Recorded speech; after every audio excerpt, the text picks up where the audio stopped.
আমরা বিষয়টা কালকে রাত্রে জেনেছি। তো জানার পরে আমি এই ব্যাপারে ধিক্কার জানাই, কে বা কারা আমাদের এইভাবে বাগানের ক্ষয়ক্ষতি করেছে। তো তাদের কাছে শাস্তির জন্য আমি প্রশাসনের কাছে আর অনুরোধ করব, যাতে ওদেরকে চিহ্নিত করে ওদেরকে শাস্তি দেওয়া হয়। একটা চা বাগানের গাছ আমাদের একটা পরিবারকে পালে, তারা আমার মা বাবার মতন, তারা যত্ন করে আমাদেরকে। আমরা একটা গাছের যেরকম যত্ন করি, এই গাছটা আমাদের পরিবারের জন্য যত্ন করে। তো আমি সবার কাছে অনুরোধ করব, টি বোর্ডের ডাইরেক্টর হিসেবে, যাতে কঠিন থেকে কঠিন শাস্তি ওদেরকে দেওয়া হয়। চা বাগান জগন্নাথপুর, সেই বাগানে রাতের অন্ধকারে কিছু দুষ্কৃতিকারীরা জেসিপি মেশিন লাগিয়ে আমাদের চা বাগানের চা গাছ নষ্ট করে। আমরা বাগানের শ্রমিকরা আমরা চা বাগানের উপরেই নির্ভরশীল। তো আমাদের চা গাছ আমাদের মায়ের মতো। আমার দিদি কিছুক্ষণ আগেও বলেছেন চা গাছ আমাদের মায়ের মতো। এই চা গাছ আমাদের হাজার হাজার লোককে খাবার দেয়।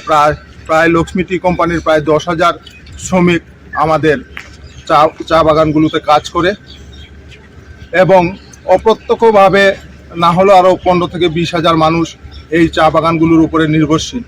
ত্রিপুরা রাজ্যে লক্ষ্মী টি কোম্পানি প্রায় 110 বছরের পুরানো বাগান। হাজার হাজার মানুষ এই চা বাগানের উপরে নির্ভরশীল। কিন্তু দেখা যায় কিছু দুষ্কৃতিকারী নিজের স্বার্থ সিদ্ধির জন্য আমাদের জগন্নাথপুর চা বাগান থেকে চা গাছ উঠিয়ে বাগান নষ্ট করে দেয়। আমরা এই লক্ষ্মী টি কোম্পানির স্টাফ, সাব স্টাফ, সর্দার, শ্রমিক এবং বাগান পঞ্চায়েত আমরা সবাই মিলে এটার ধিক্কার জানাই। আমরা তীব্র প্রতিবাদ জানাই এবং প্রশাসনের কাছে আমরা অনুরোধ রাখব, এটার আমরা সুষ্ঠু বিচার চাই। এটার যদি আমরা সুষ্ঠু বিচার না পাই, আগামী দিনে আমরা শ্রমিকরা এটা বৃহত্তর আন্দোলন আমরা করব। আর এই চারা গাছ কেটে দুষ্কৃতীরা এটা আমাদের ক্ষতি করে দিচ্ছে। ওর জন্য আমরা এটা প্রতিবাদ করার জন্য আমরা এই মিছিলে নামেছি। আজকে চারা গাছ থাকার মধ্যে আমাদের সবাই বাগান এবং আমাদের শ্রমিকরা সবাই চলছে।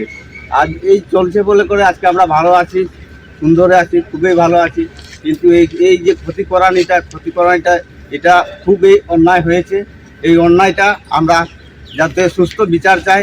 এই সুস্থ বিচারের জন্য আমরা এই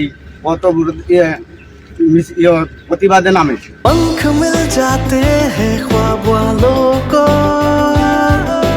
आड़ते हैं जिंदगी सवर ले, ऊंची ऊंची उड़ाने मुस्काने, उस मीठे पल का भरोसा तू कर ले। जिंदगी में कुछ बनो है techno. Techno College of Engineering, Agartala.